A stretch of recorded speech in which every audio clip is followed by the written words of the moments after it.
This week I played a horror adventure game called Happy's Humble Burger Farm, and it was awesome.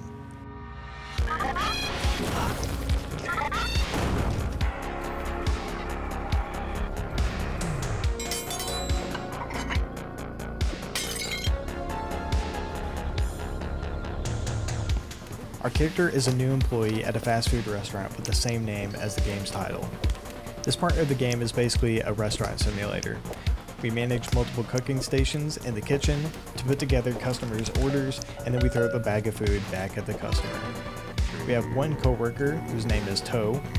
He mans the grill, doesn't actually cook any food though, and occasionally sets the grill on fire. The other half of the game takes place when we're not working at the restaurant. That's when we're free to explore the game world, and this is how we actually progress the game's story. By exploring, we discover the dangers of the world that we're in and start working towards an escape plan. As the game progressed, I couldn't help but notice that there were a lot of similarities to the game Portal. In both games, the player's character is just a cog in the machine, and they're being controlled by a large corporation. In Portal, we're just a human test subject, and these tests are being run by a corporation called Aperture Science. In Happy's, we're just a new employee at a fast food restaurant, putting together simple orders, just trying to make some money basically. Later in the game, we find out that we are under the influence of two large sister companies called Paragon and Obscura Biotechnology. In the first act of both games, the player's situation begins escalating to a more dangerous situation.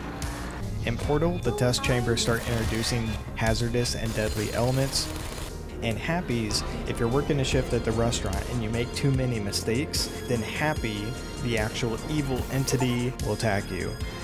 Also, as the game progresses, you'll start having explosive enemies just wander into the restaurant while you're working, so you'll have to learn to avoid them. As we continue progressing in both games, our player characters are warned by their environments. In Portal, there are hidden areas in the walls of some of the test chambers, and these areas are made by a former Aperture employee. Written on the walls in these areas are warnings about the cake is a lie, she's always watching you. At the time, it doesn't quite make sense, but it does as you continue on into the game. In Happy's, there is just a ton of lore scattered throughout the game world. There are audio logs, there are written posters on the wall, there is just stuff everywhere. Around the midpoint in both games, our player characters will find some way of escaping their current situation, at least temporarily. In Portal, we escape at the last minute when GLaDOS unexpectedly tries to incinerate us. GLaDOS is the voice that's been talking to us the whole time in the game, directing us through the different test chambers, and she's also going to be the main antagonist of the game. At this point, we scramble through hidden areas of the facility. GLaDOS knows at this point that we're still in the facility and haven't escaped, but she doesn't have the ability to stop our progress in these areas. We eventually make our way to GLaDOS's chamber, where here we are poised to defeat her and earn our freedom. In Happy's, we break into an underground facility deep below the museum. We have temporarily escaped from our daily simulation of having to go to work, and we've also escaped from Happy's grasp, at least for the time being. However, in this new area, we're now antagonized by Charlie the Chicken. This is another one of the antagonists in the game. After defeating Charlie after a big epic fight, we find ourselves back in the main area of the game. However, now we have a blueprint for a device which will allow us to finally break free of the simulation and earn our freedom. In both games, the large corporations that are in charge are destroyed by the evil entities. GLaDOS, the AI that was created by Aperture Science, eventually kills all the employees throughout the facility, and then she takes control of the facility. In Happy's, there are a couple different antagonists, with Happy being the main antagonist. Here's the overview. These evil entities were awakened when the game's island had a nuclear bomb dropped on it. Obscura Biotechnology managed to contain all the entities in their facility, however they weren't able to do that with Happy. As a result, Happy was able to roam freely throughout the simulation world. When we finally make our escape at the end of the game, we find dead employees throughout the Obscura facility, and then we see that Happy was a culprit. So far in the video, I'm drawing a lot of attention to the similarities between these two games, but I'm not trying to state that Happy's is directly copying Portal. This type of story structure is far from unique in Western media. Movies like The Island from 2005 and Blade Runner 2049 from 2017 also follow a similar story structure. The game Prey from 2006, which released a year before Portal, also had a Portal game mechanic. While Happy's seems to take inspiration from Portal 1, it also creates its own unique world and expands it throughout the game. In Portal 1, we really don't learn all that much about Aperture and GLaDOS. It's not until we get Portal 2 that we're provided with a real deep amount of lore that expands on this game's world. Learning about the world in Happy's is a core element to the story, while there are also a lot of written notes and audio logs in side areas that we need to go seek out to find. By beating this story, the player will have an understanding of the game's world's major events, but finding the notes and audio logs will provide even more details.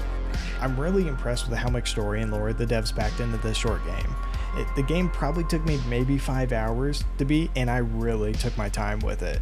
And I wouldn't be surprised if 8 and 10-hour games have half of the story that this one has. The one area where Happy's fell short compared to Portal was in the final act. In the final act of Portal, we arrive at GLaDOS' chamber where we have a big epic boss fight. The fight feels unique, and GLaDOS really feels worthy of being the final boss for the game. In Happy's final act, we find ourselves in a new area where we work at an old school diner. After working a shift at the diner, we are transported to a farm where a boss fight ensues against a character named the Farmer. This fight is just significantly scaled down from the fight earlier in the game against Charlie the Chicken. The farm area is relatively small, and the only mechanic is that we have to make 3 sandwiches for the farmer as he chases us. After the farm boss fight, we escape through the Obscura facility, and then the game ends. To me, it just doesn't feel like a final boss fight, or it doesn't feel like what the climax of this epic journey should really be. I think the Charlie the Chicken fight would be much more fitting as the final encounter. In that fight, the area is huge and has amazing environmental design. There are multiple puzzles in this area. There's lockers to where you need to hide from Charlie. This is a new mechanic only used during this fight. It was just epic and a well-designed area. Even though the final act fell a bit short, I still think this game is amazing. It's heavily story-driven, it rewards exploration, has good pacing, and has a variety of different encounters to experience. If there's anything I want you to take away from this video, it should be this. It's all fake, nothing's real, they're coming for you. Get out while you can, save yourself, like the video.